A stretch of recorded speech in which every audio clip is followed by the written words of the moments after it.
Welcome back, friends, and a warm hello to those joining us for the first time. You're in a good place to slow down, breathe, and let an ancient story speak into a modern moment. Here's the question I want you to carry as we begin. What do you do when the road forward means facing the very thing you've been running from? We're stepping into Genesis 32. Jacob has just ended a long, complicated season with his uncle Laban. After 20 years of shifting deals and intense family dynamics, he finally drew a boundary, made peace, and left. But the journey home isn't just about geography. It's about history, because home means Esau. And the last time Jacob saw his brother, there were tears, anger, and a stolen blessing. Time has passed. Blessings have multiplied. But the unresolved past still waits on the road ahead. This chapter sits at a turning point. Jacob is no longer the clever younger brother hiding behind schemes. He's a husband, a father, and the leader of a growing household. He's carrying promises spoken by God himself, and yet he's also carrying fear. Genesis 32 shows us what happens when faith and fear share the same tent. Practical planning and honest prayer, strategy and surrender, courage, and a mysterious encounter that marks Jacob forever. If you've ever had to make amends, to step toward someone you hurt, or someone who hurt you, this is your chapter. If you've ever felt small under the weight of your own choices, or unsure whether you'll be received with grace or with judgment, this is your chapter too. Tonight we walk with Jacob as he prepares to cross a boundary, meet a brother, and discover who he really is in the presence of God. A modern-day reading, Genesis 32. Jacob continued his journey, and God's angels met him on the road. When Jacob saw them, he said, "This is God's camp," and he named that place Mahanaim, which means 2 camps. From there, Jacob sent messengers ahead to his brother Esau in the land of Seir, the country of Edom. He told them, "Say this to my lord Esau, your servant Jacob says, I've been living with Laban until now. I have cattle, donkeys, flocks, male and female servants. I'm sending this message so that I can find favor with you." The messengers returned and said, "We went to your brother Esau, and now he's coming to meet you with 400 men. Jacob was terrified and distressed. He split the people with him into 2 groups, along with the flocks and herds and camels. He thought, if Esau attacks one group, the other can get away. Then Jacob prayed, "God of my grandfather Abraham and my father Isaac, Lord, who said to me, 'Return to your country and your family, and I will do you good. I am not worthy of all the kindness and faithfulness you've shown your servant. I crossed this river with only my staff, and now I become 2 camps. Please rescue me from my brother Esau. I'm afraid he'll come and attack me and the mothers with the children. But you said, I will surely do you good and make your descendants like the sand of the sea, too many to count." He stayed there that night and selected a gift for Esau from what he had: 200 female goats and 20 male goats, 200 ewes and 20 rams, 30 female camels with their young, 40 cows and 10 bulls, 20 female donkeys and 10 male donkeys. He put them under the care of his servants, each herd by itself, and said, "Go ahead of me and leave space between each group." He gave these instructions to the first servant. "When my brother Esau meets you and asks, 'Whose animals are these? Where are you going? Whose are they?' say, 'They belong to your servant Jacob. They are a gift sent to my lord Esau. And Jacob himself is right behind us.'" He gave the same instructions to the second and third and all who follow with the herds. "Say the same thing to Esau when you meet him, and be sure to say, 'Your servant Jacob is right behind us.'"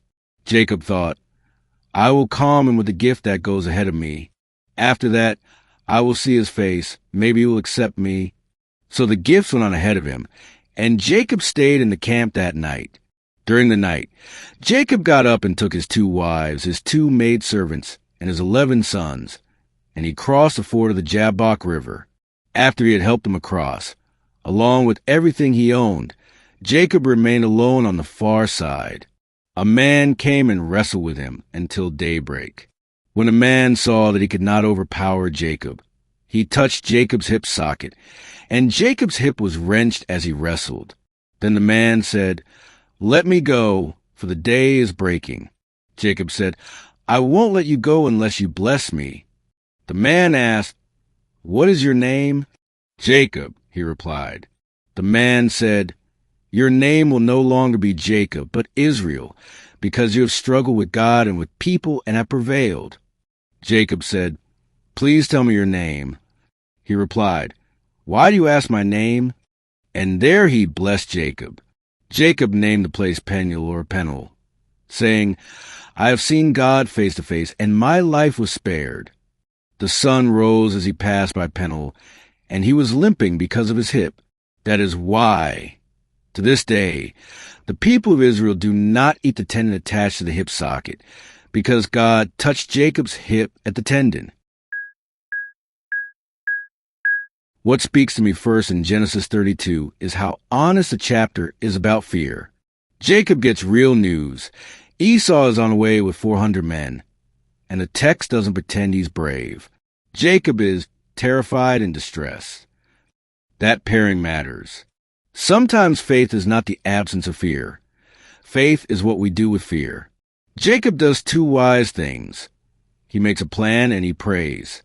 He divides a camp for safety. He sends gifts to lower the temperature, and then he kneels and tells the truth to God. "I'm not worthy. I'm afraid. You promised." That order is instructive. He acts responsibly, and he anchors those actions in prayer, humility, and God's word. He doesn't try to manipulate God. He simply holds God to the promise already spoken. The prayer itself is beautiful because it's so grounded. Jacob remembers where he started.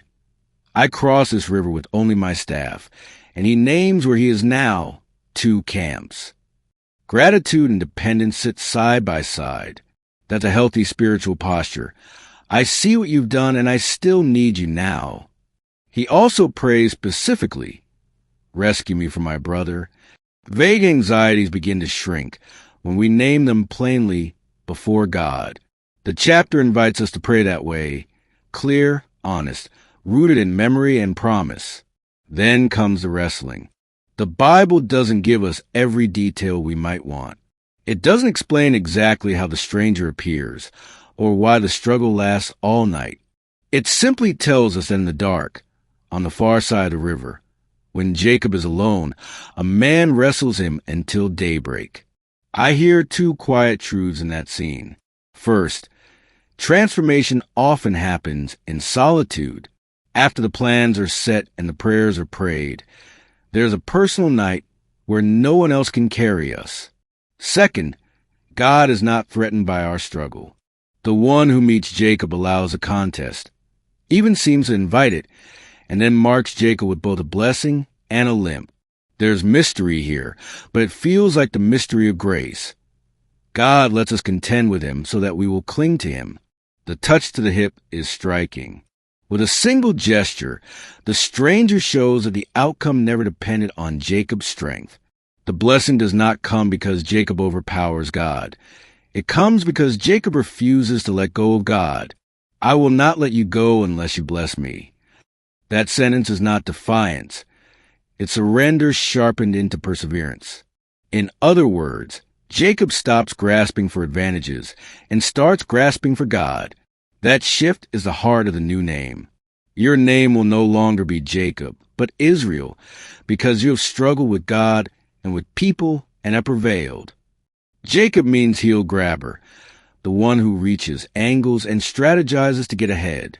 Israel names a different kind of strength, the kind that comes from encountering God and holding on.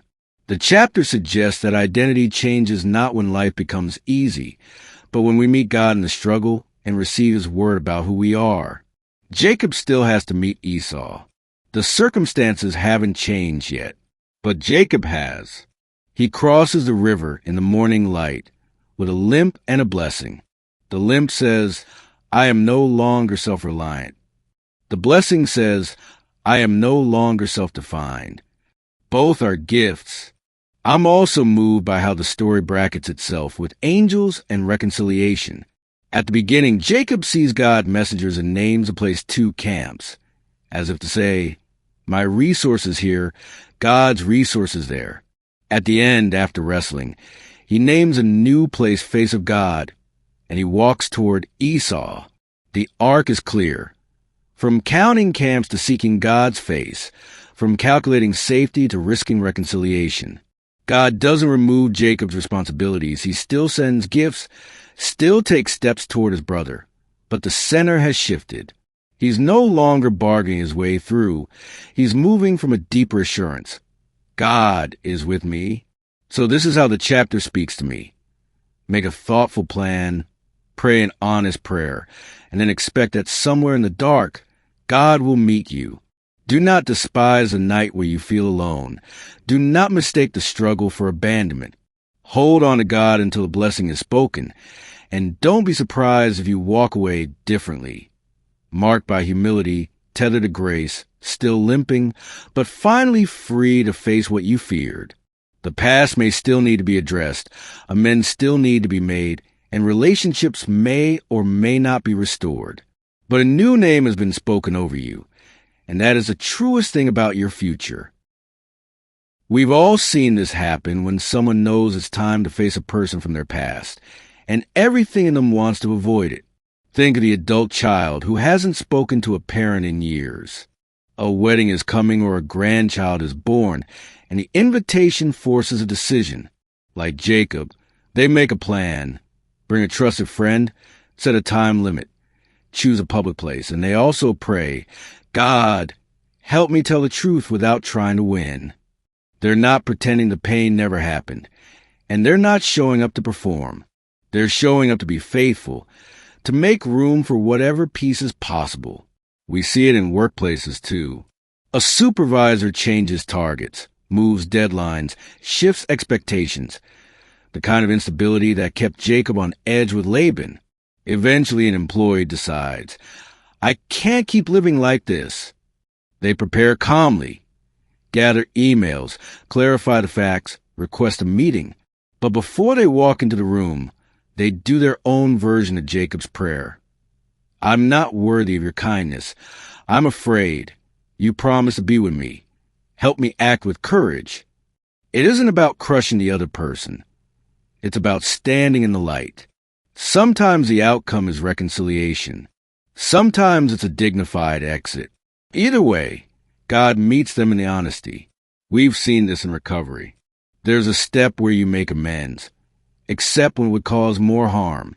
That discernment feels like Jacob at the Jabbok, planning carefully, praying humbly, asking for wisdom about the safest way to move toward truth. A letter instead of a meeting, a counselor present, a boundary set beforehand. The night before can feel like wrestling. Sleep is thin, the heart is loud, but something holy happens when we say, God, I won't let go of you. I need your blessing more than I need to control outcomes. People don't always respond how we hope, but we walk away different, less offended, more grounded. We've seen it with health news.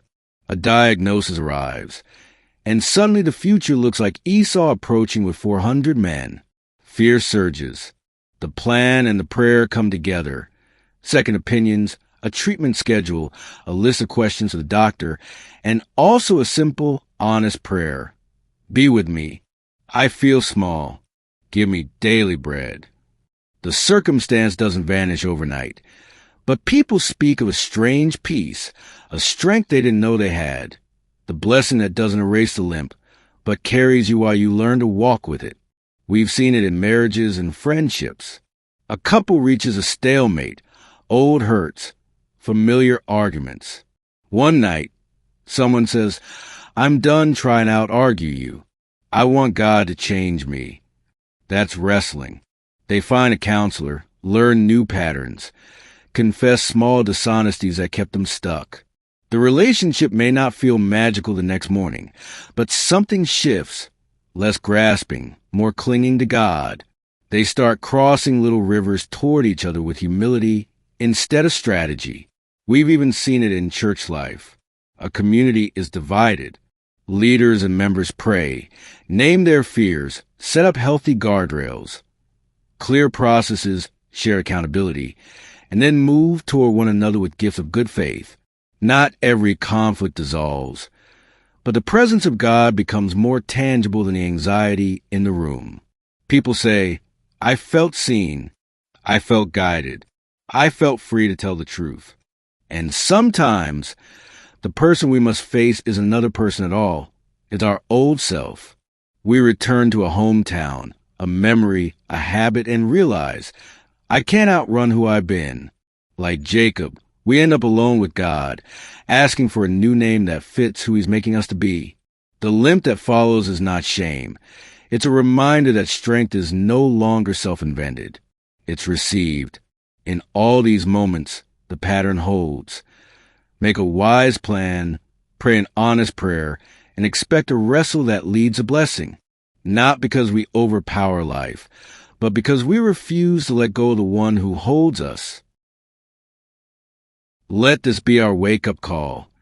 You do not have to choose between being brave and being honest about your fear. Jacob shows us that courage is not the absence of trembling. It is what you do with trembling in your hands. Make a wise plan, and then pray a clear, simple prayer. Both belong together. Thoughtful preparation is not a lack of faith. It is faith expressed with open eyes. Let it wake us to this. 2. God often meets us after the plan is made and the prayer is prayed, when the camp is quiet and we are finally alone. Do not be surprised that the next step is a wrestle. The point of that night is not to prove your strength. It's to loosen your grip on control and tighten your grip on God. Ask for the only thing you truly need. Bless me, rename me, remake me for what's ahead. A few gentle steps you can take this week. Name the Esau you're afraid to face. Write it down in one sentence. Then pray Jacob's prayer in your own words. You've been kind to me. I am afraid. You promised to be with me. Prepare one act of good faith, a respectful email, a small gift, an apology you can stand behind, a boundary you will keep. Make room for a quiet penule. Put the phone away for 30 minutes. Sit with God. Ask him for the blessing you cannot manufacture. A steadier heart, a truer name, a humble courage. And if you carry a limp from old choices or old wounds, don't hide it. Let it become your reminder that you are not walking by your own strength anymore. The blessing and the limp can live together. In fact, they often do. Finally, choose your center. Will you keep grasping for outcomes? Or will you cling to God? One way leads to more schemes and more panic. The other leads to a slower, deeper confidence that frees you to move toward truth, whatever the response may be. Question for you. What is the one faithful step you will take this week? Plan, prayer, or wrestle that will move you from grasping to clinging? Next time in Genesis 33, Jacob finally steps into the moment he's dreaded for years. The face-to-face meeting with Esau. No more messengers, no more buffers. Jacob arranges his family, walks ahead of them, and bows to the ground 7 times as he approaches. But what happens next overturns every fearful script Jacob has rehearsed. Esau runs to meet him, embraces him, and they both weep. The man Jacob feared becomes a brother who welcomes. We'll watch how humility, tangible restitution, and patient leadership help Jacob navigate a delicate reunion. We'll also see that reconciliation doesn't always mean returning to the same level of closeness. Esau invites Jacob to travel with him. Jacob chooses a different pace for the sake of his household. By the end, Jacob builds an altar and names it Israel. God, the God of Israel, a quiet declaration that the new name he received in the night is now the name he lives by in the daylight. If you ever wonder whether peace is possible after years of distance, Genesis 33 gives a surprising, hopeful picture, one shaped by courage, humility, and God's grace. Thank you for spending this time in Genesis 32. If today named your fear, your plan, or your wrestle, carry this with you. You don't have to be fearless to be faithful. Make a wise plan, pray an honest prayer, and hold on to God until His blessing steadies you. If this helped you, please like the episode so others can find it. Comment with the one faithful step you'll take this week. Plan, prayer, or wrestle. Subscribe for more gentle, chapter-by-chapter readings. And share this with someone who might be facing their own Esau moment. I'm grateful to walk this journey with you. Talk to you soon.